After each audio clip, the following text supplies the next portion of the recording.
Hey everyone, how are you guys doing? If you're new here, my name is Danny Christine.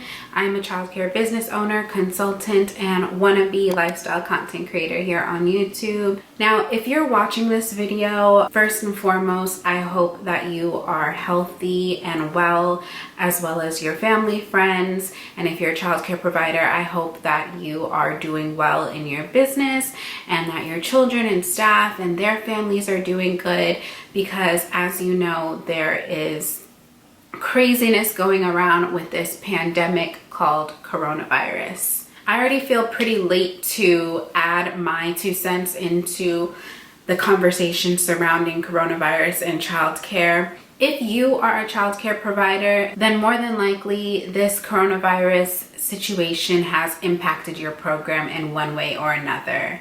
All across the world, but specifically in the United States, I know for sure childcare programs are heavily being impacted. And it's not even just the childcare industry. Businesses all around are suffering, and I hear that we are headed towards a recession. I'm not going to sit here and pretend like I know the future or know even exactly what that means or what that is going to look like long term, but I know that there are significant changes that need to be made immediately to salvage the childcare industry. I wanted to give you an update on what is happening in my program.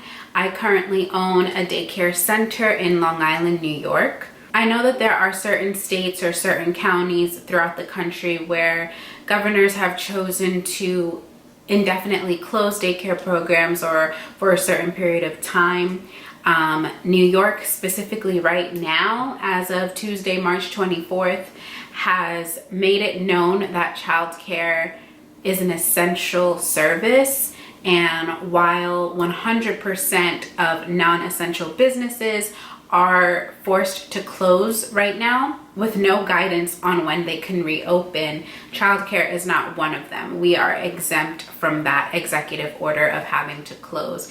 And it feels like we are actually being encouraged to stay open to provide childcare for those essential employees like first responders and healthcare workers. We've had numerous calls from our state licensing agency, from our local Department of Social Services, asking if we would take on first responders' children and essential workers' children. So we are in a position where we are not forced to close. My program is located in an area where many families are low income or are receiving childcare subsidies. So we get the majority of our income from our local Department of Social Services as a subsidized payment, usually twice a month. There are many states and regions or counties where their subsidy payments are continuing to be paid out.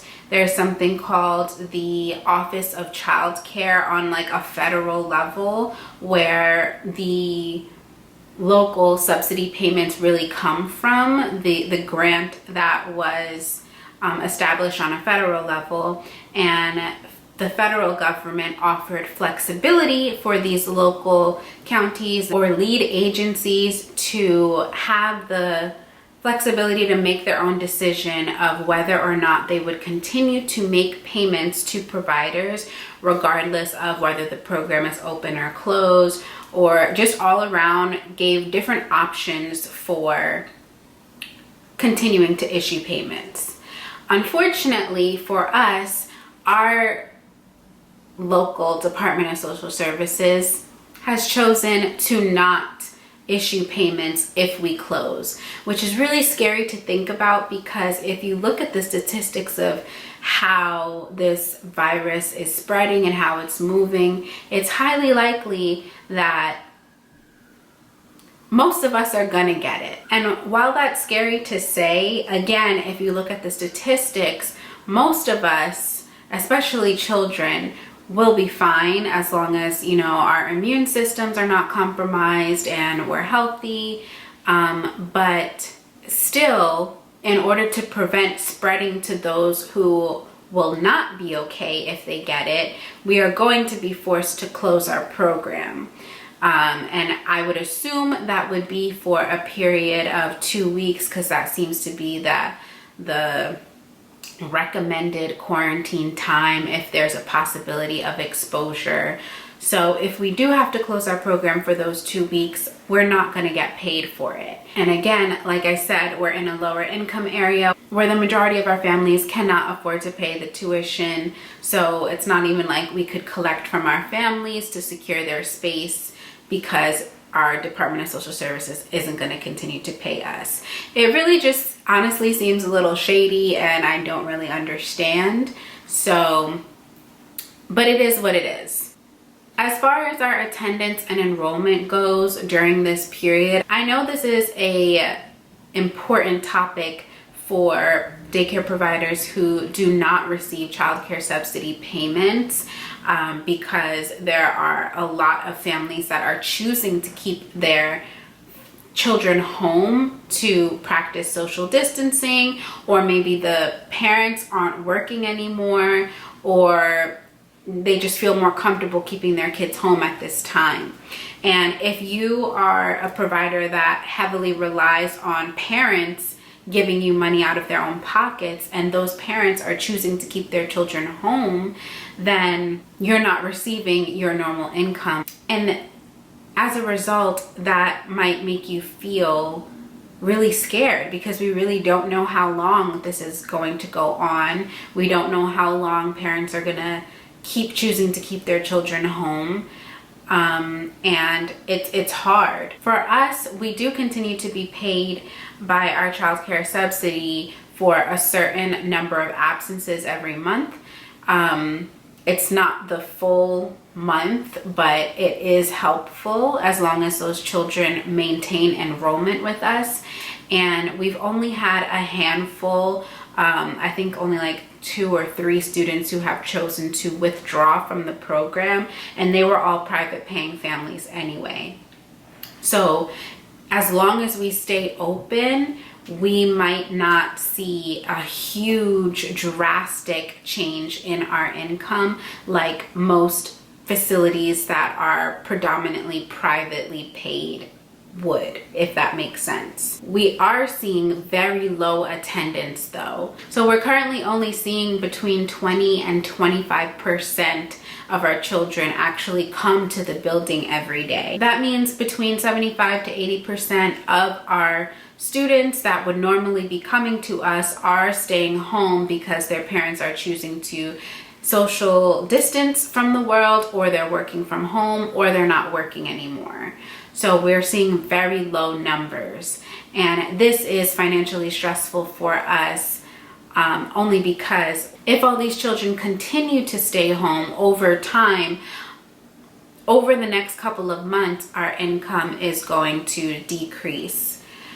But I certainly feel for the providers whose income has immediately changed because their parents pay them privately and are choosing to not come, or because they made that personal choice to just, close the doors and not accept children at this time. It is important as business owners that we have savings and that we are prepared for different types of disasters. But the reality is many of us are not, and many of us do not have savings to carry us for months at a time. And hopefully this situation teaches us to better prepare ourselves if something does happen like this again. But if you're not in that situation right now where you can comfortably close your doors for an indefinite period of time, then we need to figure out what it is that we can do right now. For me personally, failure is not an option.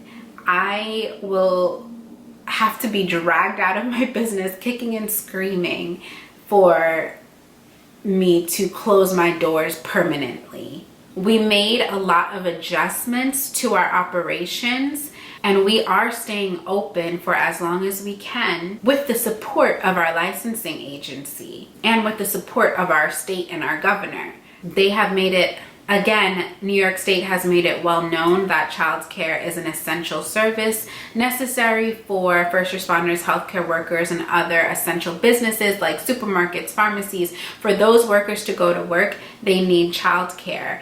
And that's what we're here for. We're on the front lines with them. The only thing that I disagree with about that statement is that because of our local Department of Social Services, it feels like we will not get the support that we need financially to take care of our employees who are childcare providers themselves, should we need to close to prevent the spread and heal ourselves. So that's a little unfair to me, and it is my hope that after this pandemic blows over, that we all go back outside and appreciate those essential workers and the childcare industry for what it is, and that we all get the credit that we deserve and the pay to match it without the complaints of childcare costing too much. Some of the things that we have done in our program to shift our operations to help prevent the spread is we are eliminating foot traffic in the building. Parents are no longer allowed in the building, only employees and children. We have a curbside runner employee that meets our families outside of the front door and accepts all the children and brings the child to the classroom to wash hands and settle in. So no visitors, no in-person tours, no parents in the building. We also have a series of questions that was sent to us by our state licensing agency that we are required to ask to figure out if we should turn a child or a person away from entering the building, basically asking them if they've traveled to one of the countries like Italy, China. I think there's a list of countries that the CDC has issued a level 2 or level 3 warning for, or something like that. We also have to ask if anyone in the house is under quarantine or if they have been told to quarantine. We have to ask if the parent or the child is experiencing symptoms of respiratory issues or symptoms of COVID-19, of the coronavirus, so coughing, fever, or shortness of breath. And if anybody responds yes to any of those questions, they cannot enter the building. We also take every child and every staff member's temperature before they come into the building. We have reduced our class sizes to 10 children or less.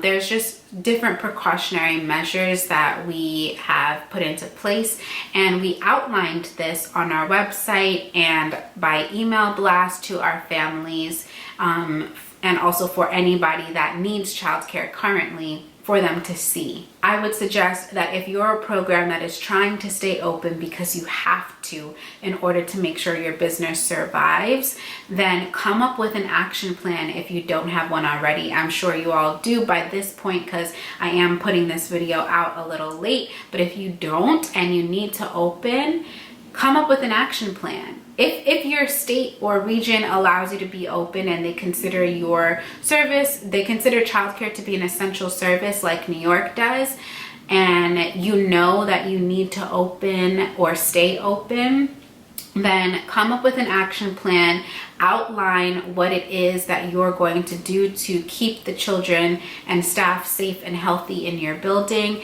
and publicize it. We created a whole long notice on our website, and we use a CRM platform to keep track of the leads of the prospective families, and we have like 300 families in that CRM platform that have either called us, toured with us, or communicated with us in some way throughout the years, and we sent that notice to them through that CRM platform so that the community knows that we are still an option if you have to work, and we are doing what we can to keep everybody safe and healthy. I will most likely come back with another update about how we are handling this COVID-19 crisis. But for now, I want to leave my comment section open to hear how you guys are dealing with it as childcare providers. Have you had to close your program? Do you have plans to reopen? What are some of the measures that you're putting into place? This is really a time where providers need to come together, support one another, because honestly, we're not receiving the support that we need from our governments. And so if we are choosing to be open, sometimes the community isn't supporting that decision either. So what are you doing? Leave it in the comments below, and I will see you guys very soon. And I hope that you stay safe and healthy and blessed, and remember to wash your hands. Bye-bye.